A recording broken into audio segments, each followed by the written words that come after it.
Hi guys, and welcome back to the channel. So yeah, in this video I'm going to be talking about my top 15 favourite movies from the year 1996. This was such a weird year for me. There were some great movies, but not all that many. There definitely were some entertaining movies, but some of them just absolutely catapulted to the top of the list for me, and I just found it so hard to rank some of these, put them in order. But yeah, managed to do it. These again are just my personal favourite 15 movies from 96. There's no right or wrong to this list. Your list is going to be different, and so it should be. So yeah, as well, these are all in accordance with the release dates from IMDb. They all have 1996 against their name. And I'm going to leave a huge list as well, as usual, down below of all of my honourable mentions that didn't quite make the cut. So yeah, that being said, going to kick it off with number 15. So coming in at number 15 for me, we have, by the Coens, Fargo. Yeah, this was a movie I didn't like at all the first time I saw it. I didn't really get it, didn't really gel with the movie, didn't know what it was about. But yeah, on rewatch, it's massively improved for me. It's just a really, really dark, humorous crime movie that I just kind of enjoyed. I enjoy this movie for the cast alone. Frances McDormand kills it as Marge Gunderson in this film. William H. Macy's great as well as the kind of sort of creepy car salesman who's up to no good. The two hitmen in this movie are just absolutely hilarious as well. Steve Buscemi being one of them. And yeah, it's just a really, really atmospheric movie. You really feel the cold in this film as well. It's a lot of people's favourites. It's not one of mine. It only comes in at 15 on the list, but maybe in the future it might go higher for me. But yeah, I still enjoy it for what it is right now anyway. So yeah, that is my number 15 pick, Fargo. So coming in at number 14 for me, we have Richard Gere in Primal Fear. This is probably one of my favourite Richard Gere movies. I'm not a big fan of his, but this is an awesome courtroom drama. I just absolutely love this one. But the star of the show for me of this film is Ed Norton. He is phenomenal in this film. I don't want to talk too much about the plot of this movie because this movie has an absolute great ending which you just don't see coming, and it's a complete curveball. It's just a really, really awesome courtroom drama movie that should be seen. If you've not seen this one, give it a go because it is great, and go into it knowing as little as possible, because that ending really, really pulls the rug from under your feet. So yeah, really enjoy this one. So coming in at number 14, we have Primal Fear. So coming in at number 13 for me is a fantastic drama, and that is Mike Leigh's Secrets and Lies, starring Brenda Blethyn and Timothy Spall. This is just a fantastic drama. Sort of about, like the title suggests, secrets and lies and the repercussions and consequences that all this hidden information has on this family. And it's just a great movie. It's so well acted. It's the best Timothy Spall has ever been, in my opinion. He kills it in this film. It sort of follows Brenda Blethyn's character, who's approached by this black woman who claims to be her daughter, as she was put up for adoption, and it just spirals out of control with this family about how these secrets and lies were kept. And it's just a phenomenal movie. The acting in it is just absolute powerhouse. This is another movie that if you've not seen, go into it completely blind. It's just absolutely wonderful. It's just an amazing film, but it's not one that I'd rewatch a hell of a lot, but it still packs a punch every time I watch it. So yeah, that is my number 13 pick, Secrets and Lies. So coming in at number 12 for me, this is sort of now sees the list sort of catapult into the more entertaining realm of movies. Number 12 for me is Bill Paxton in Twister. I remember going to see this film at the cinema when it came out when I was about 5 years old, and it just blew me away, no pun intended. I absolutely love Bill Paxton. Whenever he's in the lead in a movie, I'm sold, because he's an actor that I just absolutely miss. And yeah, it's been nearly 10 years now since we've lost him, and I just miss his presence in movies. He's such a fun actor, and he's great in this one. He's kind of found a new love in his life, and he's trying to get divorced from Helen Hunt's character, and she's just obsessed with these twisters and cyclones, and it's just a fun film. She's one of these like chasers who like waits for a tornado to turn up so she can study it, and they've just got great chemistry, the two leads in this film, and the supporting cast is just absolutely great as well. The late Philip Seymour Hoffman, Alan Ruck. Yeah, it's just a fun, entertaining movie, this one. So yeah, have a blast with it. So yeah, coming in at number 12 for me is Twister. So coming in at number 11, we have Mel Gibson in Ransom. Yeah, the first time I watched this film, it just knocked my socks off. I was just so enthralled by it, so engrossed in it. Mel Gibson sort of plays this rich entrepreneur whose son gets kidnapped, and the kidnappers are demanding $2 million for his safe return.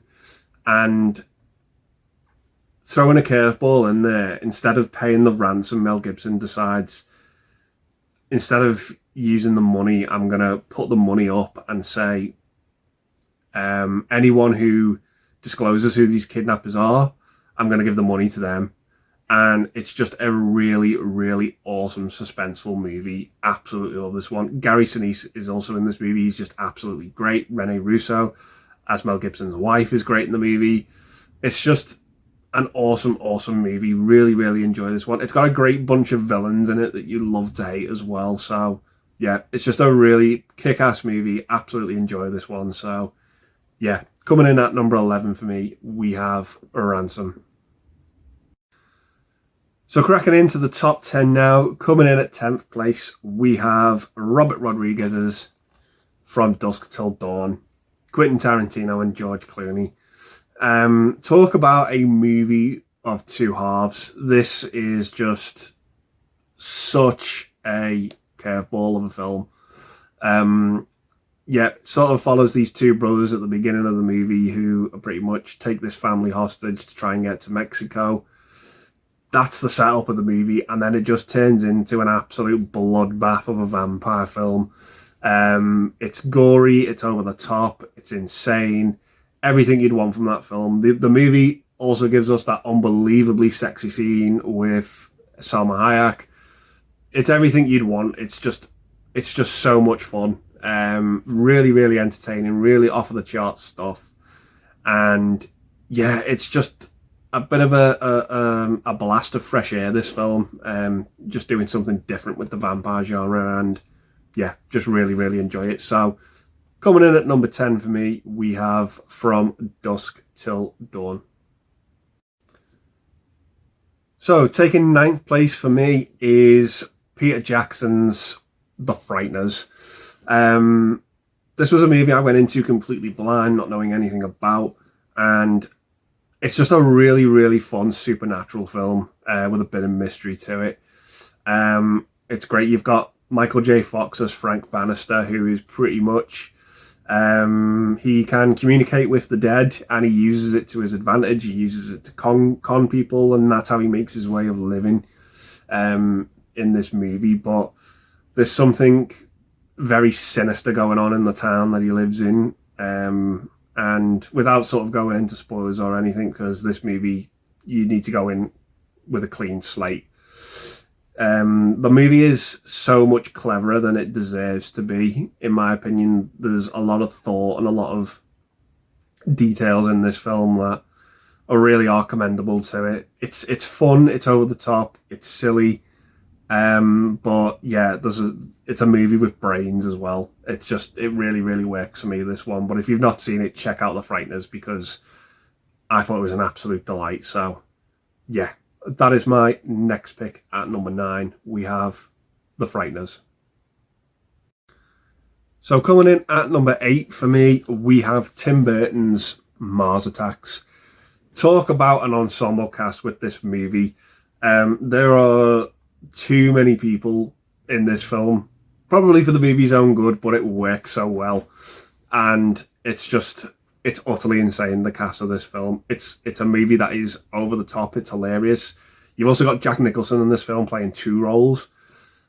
It's amazing, and just a treat for the eyes, the cast in this film. It's just mesmerizing. We don't really get movies like this nowadays. But yeah, it's just, again, over the top, bizarre sci-fi film about invaders from Mars coming to Earth. They seem peaceful at first, but then they're just here to cause absolute havoc and just annihilate and extinct the human race. It's over the top, and it's so fun and just, yeah, really, really likable film. It's not perfect by any means, but I have an absolute blast with it every time I watch it. It's just so fun. That is pretty much the movie in a nutshell. It's got so many great famous people in it. They play really likable characters, even the dislikable ones. But yeah, I have fun with the movie nonetheless. So yeah, that is my number 8 pick, Mars Attacks. So coming in at number 7 for me is another movie about an alien invasion. And yeah, I have fun with this film. It is Independence Day. Another movie with a great cast, not as ensemble as Mars Attacks in my opinion, but still got some huge talented names in this film. Will Smith, Bill Pullman, Jeff Goldblum. This is one that takes a little bit more of the serious approach than Mars Attacks. Plays it out as more of a disaster film with characters that you care about. And yeah, the movie has a lot of heart, it has a lot of soul. It's a really likable film. It has this epic grand scale about it. It's an amazing and beautiful looking 4K as well. And yeah, it's just that type of movie, that big blockbuster, everything you'd want. It's a really delightful disaster film. But yeah, it's fun.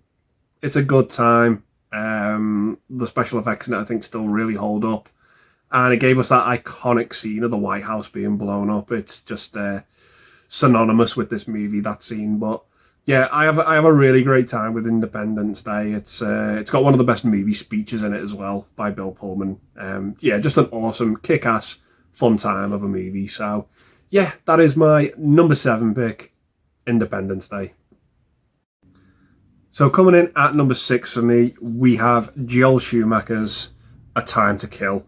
This is another movie with an absolutely insane stacked cast. Yeah, just a phenomenal courtroom drama, this one. About, Samuel L. Jackson's daughter who is raped by these 2 rednecks, and Samuel Jackson murders both the men who did it, and he's put on trial for murder. And he has his defense attorney is Matthew McConaughey, this is one of his best movies in my opinion.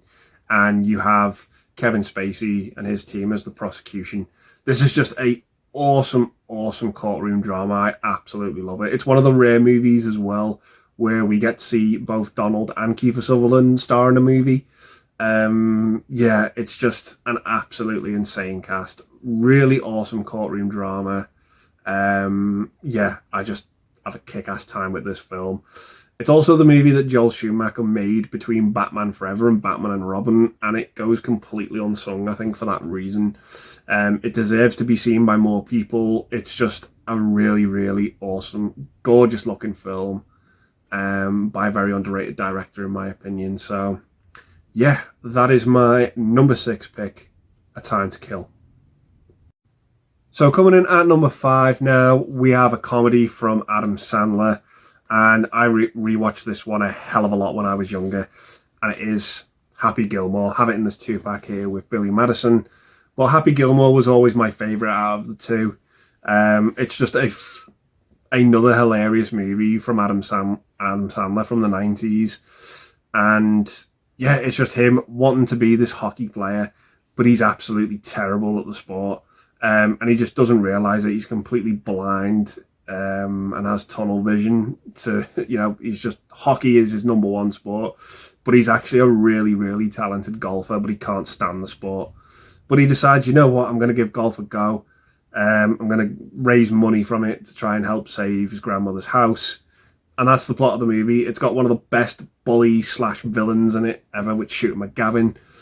It's just really silly, really funny movie, and just have a blast with it. I love those types of golf movies, like Caddyshack.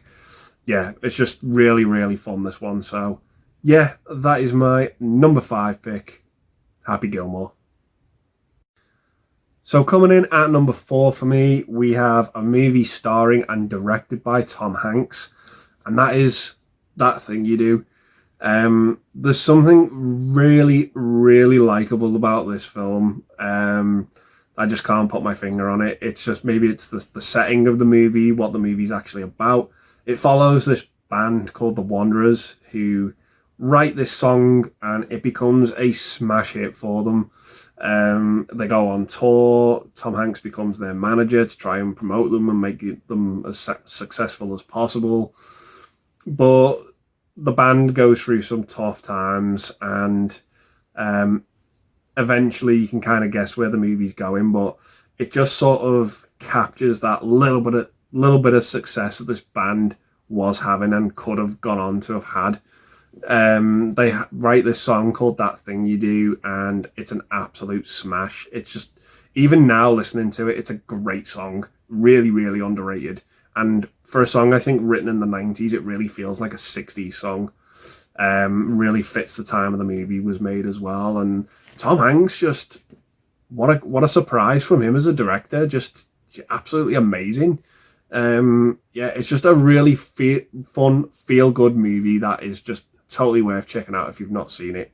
I think you'll fall in love with this film if you've never seen it before. Just give it a go, and I think you'll have a really good time with it. So, yeah, that is my number 4 pick, That Thing You Do. So coming in at 3rd place for me, taking the bronze medal, we have Danny Boyle's Trainspotting, starring Ewan McGregor, Robert Carlyle. I think this movie is probably one of the best to sort of capture the 90s. The drug use, the music, the humour, it all really works in this absolutely enjoyable cocktail of a film. Great characters in it as well. Great setting. Just absolutely love it.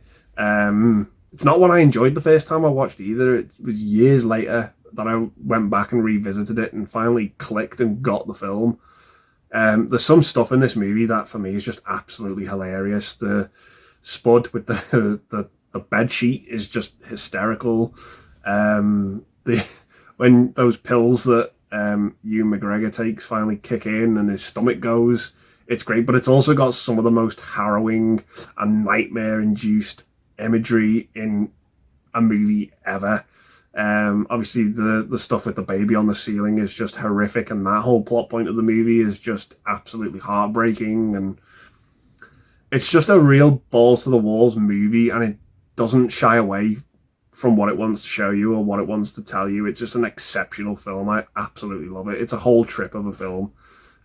So yeah, coming in at 3rd place for me, taking the bronze medal, we have Trainspotting. So coming in at number 2 for me is a movie that probably wouldn't make anyone's top 10 or top 15 list from this year. But for me, I adore this film. I absolutely am in love with it. And it is Jim Carrey in The Cable Guy. I think this movie suffers from the fact that Jim Carrey was hot shit at the time. He had hit after hit after hit in 1994 and 1995. He was a financial draw for any movie. But this movie was his next big project. And the character he plays in this film is not the character that audiences were used to I think it really, really took them by surprise, and they just didn't like it. Didn't gel with the film at all. But for me, I didn't really see it at the time it came out. I saw it a couple of years later, and the more and more I watched it, the more and more this movie grew on me, and I just really admire Jim Carrey for taking that gamble. It didn't pay off, but for me, it did really, really work. It's a funny comedy, but there's just so much dark and twisted shit going on underneath the surface with Jim Carrey's character. The way he just becomes obsessed with Matthew Broderick Stephen in the movie, it's just so creepy. It's so eerie. It gels that line between sinister and humor for me, and I just absolutely love it. I have an absolute blast with this film. It's not for everyone, but for me, it really, really works, and I adore the film. So, taking the silver medal for me, coming in at second place, we have The Cable Guy. So that leaves us with one movie left, and for me, this is one of my favourite horror movies, if not my favourite horror film from the 90s, and it is Wes Craven's Scream. Yeah, this was a movie that came out, and I'd heard so much buzz about it when I was younger, when I was a kid. You know, Scream's great, you've got to see Scream. And it was broadcast on Channel 4 one night, and we decided to tape it. Gave it a watch the next day, and yeah, the movie's opening terrified me to the core. Just, again, what an injection of life this movie brought to the genre. The opening is just terrifying. It's all phone call, and it's great. And it's got an amazing setting, high school setting, high school teenagers, and they're being bumped off one by one. And the question is, who is Ghostface? Who is this killer that uses these movie references, that's killing off people in all these creative slasher ways? And yeah, that's the movie. The ending as well was such a twist. It was, again, rug had been pulled from under me when I saw it for the first time. So many red herrings, so many times the movie leads you down different paths to think this could be the killer, no, this could be the killer. It's done so well. It's just planned out brilliantly, and the ending is so satisfying and so great when you find out who the killer is and what the killer's motive is as well. One of the most underrated killer motives ever in this genre, this type of movie. It just really, really works for me, and Wes Craven just did the genre a hell of a lot of good, just pumping new life into it with this film. Absolutely love Scream. So, yeah, that is my number one pick from 1996, Wes Craven's Scream. So, yeah, those are my top 15 favourite movies from the year 1996, guys. Gonna leave the video there and say thanks very much for watching. Stay safe, and I'll see you in the next one. Bye for now.